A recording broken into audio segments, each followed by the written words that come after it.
ಮನೆಯಲ್ಲಿ ಸದಾ ಲಕ್ಷ್ಮೀ ದೇವಿ ನೆಲೆಸಬೇಕೆ? ಈ ಸರಳ 5 ಸಲಹೆಗಳನ್ನು ಅನುಸರಿಸಿ ಅದೃಷ್ಟ ಲಕ್ಷ್ಮಿಯ ಕೃಪೆಗೆ ಪಾತ್ರರಾಗಿ. ಲಕ್ಷ್ಮೀ ದೇವಿಯ ಕೃಪೆಗೆ ಪಾತ್ರರಾದರೆ ಐಶ್ವರ್ಯ, ಸಂಪತ್ತು, ಸಮೃದ್ಧಿ ದೊರೆಯುತ್ತದೆ. ಮನೆಯಲ್ಲಿ ಸದಾ ಲಕ್ಷ್ಮೀ ದೇವಿ ನೆಲೆ ನಿಲ್ಲುವಂತಾಗಲು ಮುಂದಿನ ಸಲಹೆಗಳನ್ನು ಪಾಲಿಸಿ. ಹರಿಯುವ ನೀರಿನ ಜುಳ ಮನೆಯಲ್ಲಿ ಲಕ್ಷ್ಮೀ ದೇವಿಯನ್ನು ನೆಲೆಸುವಂತೆ ಮಾಡುತ್ತದೆ. ಮನೆಯಲ್ಲಿ ಪುಟ್ಟ ಕಾರಂಜಿಯನ್ನು ವಾಸ್ತು ಪ್ರಕಾರ ಬಳಕೆ ಮಾಡಲು ಮರೆಯಬೇಡಿ. ಮನೆಯಲ್ಲಿ ಲಕ್ಷ್ಮೀ ದೇವಿಯು ಶಾಶ್ವತವಾಗಿ ನೆಲೆಸಬೇಕಾದರೆ ಏನು ಮಾಡಬೇಕೆಂದು ತಿಳಿಯೋಣ.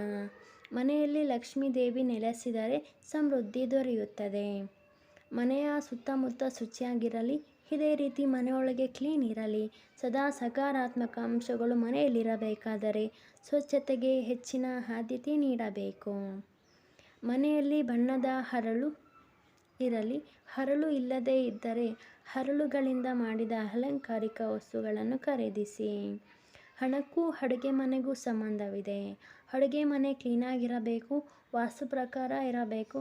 ಅಡುಗೆ ಮನೆಯಲ್ಲಿ ಧನಾತ್ಮಕ ಶಕ್ತಿ ಇರುವಂತೆ ನೋಡಿಕೊಳ್ಳಿ. ಬಹುತೇಕರ ಅಡುಗೆ ಮನೆ ಕ್ಲೀನಾಗಿಲ್ಲದೆ ಅಸ್ತವ್ಯಸ್ತವಾಗಿರಬಹುದು.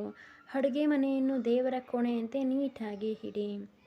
ಇದೇ ರೀತಿ ಮನೆಯ ಮುಂದೆ ರಂಗೋಲಿ ಹಾಕುವುದು, ಒಳ್ಳೆಯ ಮಾತುಗಳನ್ನು ಮನೆಯಲ್ಲಿ ಮಾತನಾಡುವುದು, ಜಗಳ ಮಾಡದೇ ಇರುವುದು, ದೇವರಿಗೆ ಪೂಜೆ ಪುರಸ್ಕಾರ ಮಾಡುವುದು ಇತ್ಯಾದಿಗಳ ಮೂಲಕ ಮನೆಯಲ್ಲಿ ಸದಾ ಲಕ್ಷ್ಮೀ ದೇವಿ ನೆಲೆಸುವಂತೆ ಮಾಡಬಹುದು.